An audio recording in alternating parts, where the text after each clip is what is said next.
लोग शुरू करते हैं, ये देखते हैं कि कोस थीटा का वैल्यू 1 क्यों होता है, किस शर्त पर होता है, पूरा डिटेल में समझते हैं, बहुत ही बेहतरीन ढंग से समझते हैं, फुल्ली एक्सप्लेनेशन के साथ समझते हैं। इसलिए बाबू इस चैनल को जो भी सब्सक्राइब नहीं किए जरूर से जरूर सब्सक्राइब कर लें। बहुत ही बेहतरीन कॉन्सेप्ट आपको मैथ का इस चैनल पर मिलने वाला है, बहुत ही मजा आएगा बाबू। मैथ स्ट्रांग होगा, मैथ स्ट्रांग होगा। चलिए हम लोग क्या देखने वाले हैं, कोस थीटा के बारे में। कोस थीटा के बारे में समझने वाले बाबू कि इसका वैल्यू 1 क्यों होता है, किस शर्त पर होता है। बाबू कोस थीटा क्या होता है बाबू, आधार बटा कर्ण। कोस थीटा क्या होता है बाबू, आधार बटा कर्ण। अगर बाबू कोस थीटा का वैल्यू 1 है, अगर बाबू कोस थीटा वैल्यू 1 होता है तो जरूर आधार और कर्ण आपस में क्या होगा बाबू, बराबर होगा। आधार और कर्ण को आपस में क्या होना होगा, बराबर होना होगा बाबू, तभी ना कोस थीटा का वैल्यू 1 आएगा। क्योंकि जैसे आधार और कर्ण बराबर हो जाएगा, कट के कितना आ जाएगा,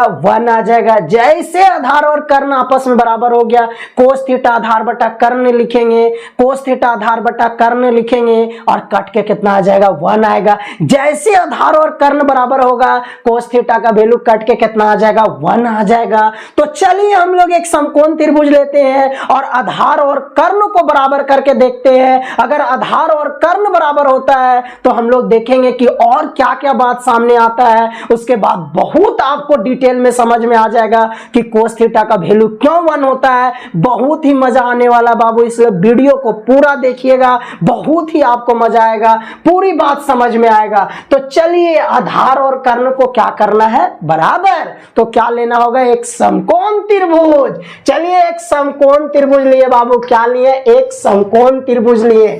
चलिए हम लोग ABC एक समकोण त्रिभुज लिए। ABC क्या लिए, एक समकोण त्रिभुज। इसमें B हम कितना डिग्री लिए बाबू, 90 डिग्री। तो बताइए ये AC का चीज का काम कर रहा है बाबू, कर्ण का। इसमें से इस कोण को हम क्या माने बाबू, थीटा। तो बताइए AB क्या चीज का काम कर रहा है बाबू, लंब का। और BC का चीज का काम कर रहा है बाबू, आधार का चीज का काम कर रहा है, आधार का। अब हमको कर्ण और आधार को क्या करना है, बराबर।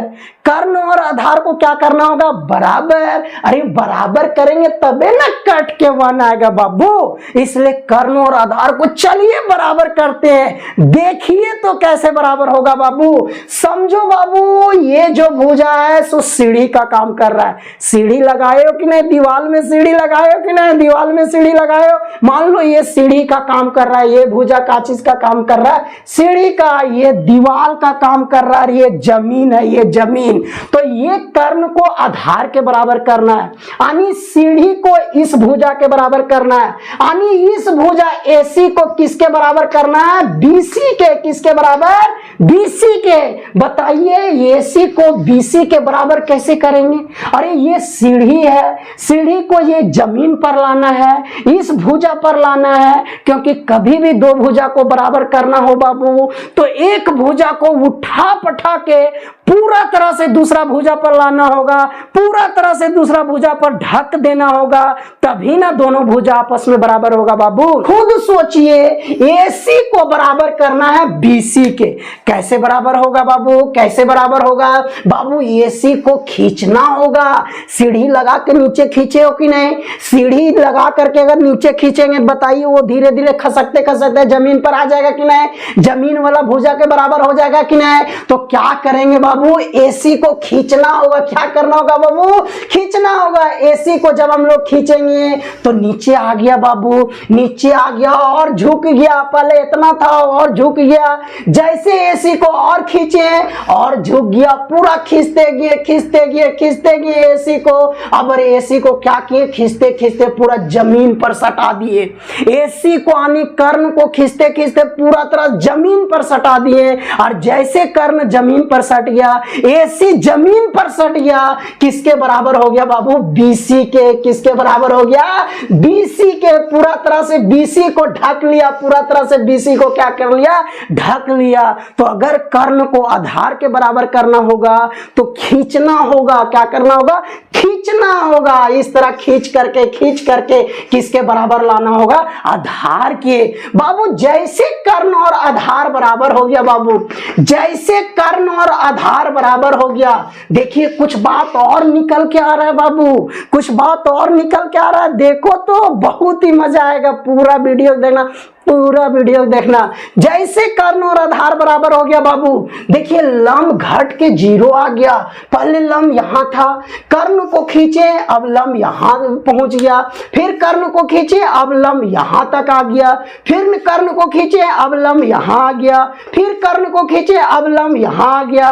जैसे कर्ण को जमीन में सटा दिए, आधार पर सटा दिए, लंब घटते घटते घटते घटते कितना आ गया, 0। लंब घटते घटते कितना हो गया बाबू, 0। कितना हो गया, 0। अरे देखो गौर से देखो, फिर से समझो, कर्ण को जैसे हम खींच रहे आधार पर जैसे सटा दिए, कर्ण को आधार पर जैसे कर्ण को सटा दिए, देखिए लंब का मान घट रहा, पहले इतना था अब इतना हुआ, अब इतना हुआ, अब इतना हुआ, अब इतना हुआ, सट के कितना हो गया, 0 हो गया। यानी लंब का मान कितना हो गया, 0 हो गया। एक बात और है बाबू, देखिए गौर से, शुरू में थीटा इतना था, थीटा इतना था, कर्ण को यहां खींचे थीटा कम हो गया, यहां खींचे और थीटा कम हुआ, यहां खींचे थीटा इतना हो गया। जैसे इस पर सटा दिए, थीटा का मान कितना हो गया, 0 डिग्री। थीटा का मान कितना हो गया बाबू, 0 डिग्री। देखिए क्या क्या बात समझ में आया, पूरा वीडियो को बार बार देखना होगा,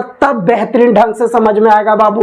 देखिए क्या बात निकल करके आया, जैसे हम लोग कर्ण और आधार को बराबर करते हैं, जैसे कर्ण और आधार को बराबर करते हैं, लंब का मान कितना हो जाता है, 0, और थीटा का मान कितना हो जाता है, थीटा कितना हो जाता है, 0 डिग्री। थीटा कितना हो जाता है, 0 डिग्री। तो कर्ण और आधार जैसे बराबर होता है, लंब का मान 0, थीटा का मान 0 डिग्री। यानी थीटा जैसे 0 डिग्री होता है, आधार और कर्ण क्या हो जाता है, बराबर। आधार और कर्ण क्या हो जाता है, बराबर, और लंब कितना हो जाता है, 0। लंब का मान कितना हो जाता है, 0। अब आइए बाबू कोस थीटा में, कोस थीटा क्या होता है बाबू, आधार बटा कर्ण। क्या होता है, आधार बटा कर्ण। क्या होता है बाबू, आधार बटा कर्ण होता है। अगर हम इस थीटा के जगह पर 0 डिग्री लेंगे बाबू, क्योंकि ये थीटा का मतलब ये थीटा, और ये थीटा को अगर हम 0 डिग्री बैठाएंगे, 0 डिग्री बैठाएंगे, अगर ये थीटा को हम 0 डिग्री मान लिए, इस थीटा को 0 डिग्री बनाएंगे, अगर इस थीटा के जगह पर 0 डिग्री बैठाएंगे, तो भी कोस 0 डिग्री का सूत्र क्या होगा, आधार बटा कर्ण।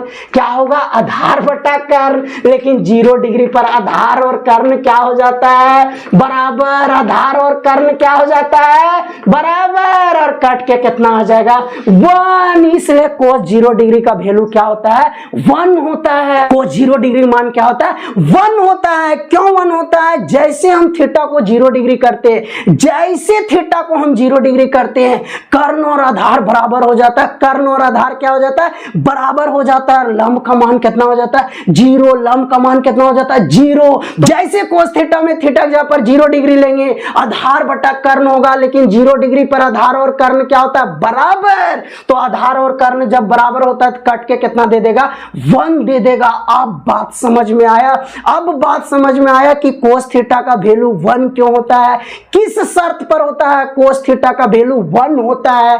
क्या शर्त है बाबू, जैसे हम थीटा को 0 डिग्री करते हैं, जैसे यहां पर ये थीटा जो देख रहा है ना, ये थीटा, इस थीटा जैसे हम 0 डिग्री बनाते हैं, जैसे 0 डिग्री बनाने की कोशिश करते हैं, कर्ण और आधार सचमुच में क्या हो जाता है, बराबर। कर्ण और आधार सचमुच में क्या हो जाता है, बराबर। और जैसे हम कोस 0 डिग्री लिखते हैं, आधार भागा कर्ण का मान बैठाते हैं, दोनों क्या रहता है, बराबर। और जब दोनों बराबर रहता है तो कट के कितना आ जाता है, 1। इसलिए कोस 0 डिग्री मान कितना होता है, 1, क्योंकि 0 डिग्री पर आधार और कर्ण क्या होता है, बराबर। अब बात समझ में आया, कोस 0 डिग्री मान 1 क्यों होता है, या कोस थीटा का मान 1 क्यों होता है बाबू। जैसे हम थीटा को 0 डिग्री किए, है ना, अरे आधार और कर्ण क्या हो गया बाबू, आधार और कर्ण क्या हो गया, बराबर। लेकिन लंब का मान कितना हो गया, लंब का मान कितना हो गया बाबू, 0। अब आइए साइन थीटा, साइन थीटा क्या होता है बाबू, बाबू? लंब बटा कर्ण क्या होता है बाबू? लंब बटा कर्ण। अगर इस थीटा के जगह पर 0 डिग्री लेंगे तो भी लंब बटा कर्ण होगा बाबू, तो भी लंब बटा कर्ण। लेकिन 0 डिग्री पर लंब का मान कितना लेना है? 0। लंब का मान कितना लेना है? 0। तो 0 भागा कर्ण क्या आ जाएगा? 0। इसलिए साइन 0 डिग्री मान क्या होता है? 0, क्योंकि साइन 0 डिग्री में लंब बटा कर्ण होगा, लेकिन 0 डिग्री पर लंब का मान कितना हो जाता है? 0। तो 0 भागा कर्ण करेंगे तो साइन 0 डिग्री मान कितना आ जाएगा? 0। अब tan 0 का देखते हैं बाबू। tan 0 में भी लंब बटा आधार होगा, tan 0 डिग्री में भी क्या होगा? लंब बटा आधार होगा, लेकिन 0 डिग्री पर लंब का मान कितना लेना है? 0। तो 0 भागा आधार यानी 0 भागा कोई भी संख्या कितना दे देगा? 0। इसलिए tan 0 डिग्री मान क्या होता है? 0, क्योंकि जैसे 0 डिग्री हम बैठाते हैं उस समय लंब का मान कितना हो जाता है? 0। जैसे 0 डिग्री लेते हैं लंब का मान कितना हो जाता है? 0। और 0 भागा आधार 0 भागा कोई भी संख्या करेंगे तो उत्तर क्या आएगा? 0। इसलिए tan 0 का मान क्या होता है? 0।